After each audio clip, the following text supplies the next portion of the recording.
अभी सारा देश कोरोना से लड़ रहा है। हमारी जीडीपी फर्राटे मारकर गिर रही है।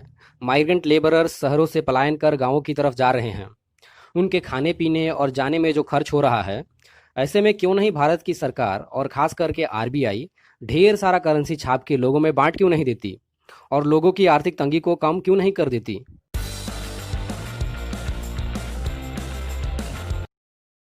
ऐसे कदम उठाने से भारत की अर्थव्यवस्था पर क्या असर पड़ेगा, देश में किस तरह के हालात बन सकते हैं, इन सारे सवालों के जवाब हम देंगे। पहली बात तो ये कि देश में महंगाई और बढ़ जाएगी, सरकारी बॉन्ड्स का रेटिंग गिर जाएगा, शेयर मार्केट गिर सकता है और रुपया जो है वह डॉलर के सामने लड़खड़ाकर धमाक से गिर जाएगा। आइए समझते हैं कि ज़्यादा करेंसी छाप देने से महंगाई कैसे बढ़ जाएगी। महंगाई यानी इन्फ्लेशन काम कैसे करती है, यह समझना बहुत ज़रूरी है। मान लीजिए अगर सरकार सभी के खातों में 15 लाख रुपए डाल देती है, ऐसे में अगली सुबह हर कोई अगर दुकान पर चावल की बोरी खरीदने पहुंच जाए और दुकानदार के पास केवल 100 बोरी चावल हैं और खरीदने वाले हज़ारों की संख्या में, तो दुकानदार क्या करेगा? चावल की बोरी जो पहले 1,000 रुपये में बिकती थी, वह अब 5,000 रुपये में मिलने लगेगी। यही हाल सारे देश में होगा। हर जगह महंगाई बढ़ जाएगी। पहले जो चीज़ें सस्ती मिलती थी वह अब महंगी हो जाएगी।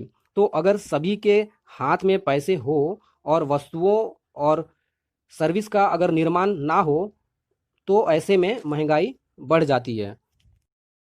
चलिए आगे समझते हैं कि बॉन्ड्स की रेटिंग कैसे गिर जाएगी।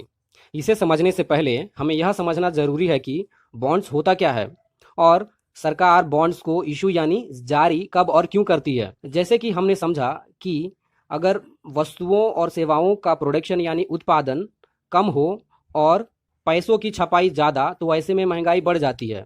इसलिए सरकार अपने काम करने के लिए लोगों से पैसे उधार लेती है और बॉन्ड्स जो होता है वह एक कागज़ का टुकड़ा है जिसके सहारे सरकार लोगों से उधार लेती है और साथ में इंटरेस्ट यानी ब्याज भी पे करती है।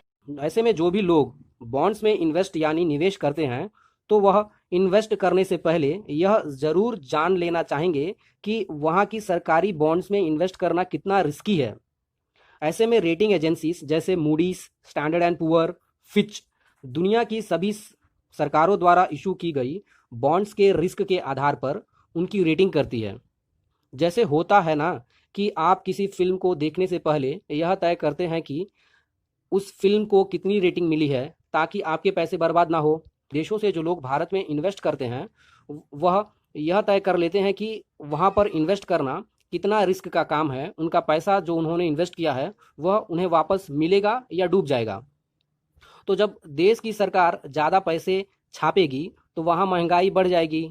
यह देखकर रेटिंग एजेंसीज अपना रेटिंग कम कर देती है, यानी अब इस देश में इन्वेस्ट करना ज़्यादा रिस्की हो जाता है। ऐसे में विदेशी निवेशक अपना पैसा तुरंत देश की इकोनॉमी से बाहर निकालने में कोई संकोच नहीं करते और इकोनॉमी बढ़ने की बजाय धड़ाम से गिरने लगती है। अगर रेटिंग एजेंसीज किसी देश को जंक स्टेटस जब दे देती हैं, तो वहाँ की स्टॉक मार्केट और बॉन्ड मार्केट गिरने लगती हैं। तीसरा पहलू हमें यह समझना होगा कि अगर करेंसीज को ज़्यादा छाप दिया जाए तो वहाँ की लोकल करेंसी का जो कीमत है वह डॉलर के सामने गिरने लगता है। इसे आप कुछ ऐसे समझ सकते हैं। मान लीजिए कि सभी के पास अभी रुपया है और सभी लोग जो हैं वह विदेश घूमने जाना चाहते हैं, तो ऐसे में लोगों को बैंक में जाकर अपना रुपया बैंक में देकर अपने रुपये को डॉलर में कन्वर्ट कराना होगा। लेकिन बैंक के पास डॉलर सीमित मात्रा में है, तो बैंक क्या करेगा? बैंक यह करेगा कि पहले जो बैंक $1 70 में देता था, अब $1 100 में देगा, क्योंकि डॉलर को चाहने वाले, डॉलर को पाने वाले, डॉलर के लिए इच्छा रखने वाले अब ज़्यादा लोग हो गए हैं। तो ऐसे एक्सचेंज रेट बढ़ जाएगी और रुपया धड़ाम से गिर जाएगा। तो इस तरह हमने यह देखा और समझा कि लाख मुसीबत आने पर भी सरकारें जो होती है वह ज़्यादा करेंसी क्यों नहीं छापकर लोगों के खाते में डाल देती। अगर आपको ये वीडियो पसंद आया है तो इसे लाइक करें, अपने दोस्तों के साथ इसे शेयर करें, अपनी राय हमें कमेंट करके बताएं और हमारे चैनल को सब्सक्राइब करना ना भूलें।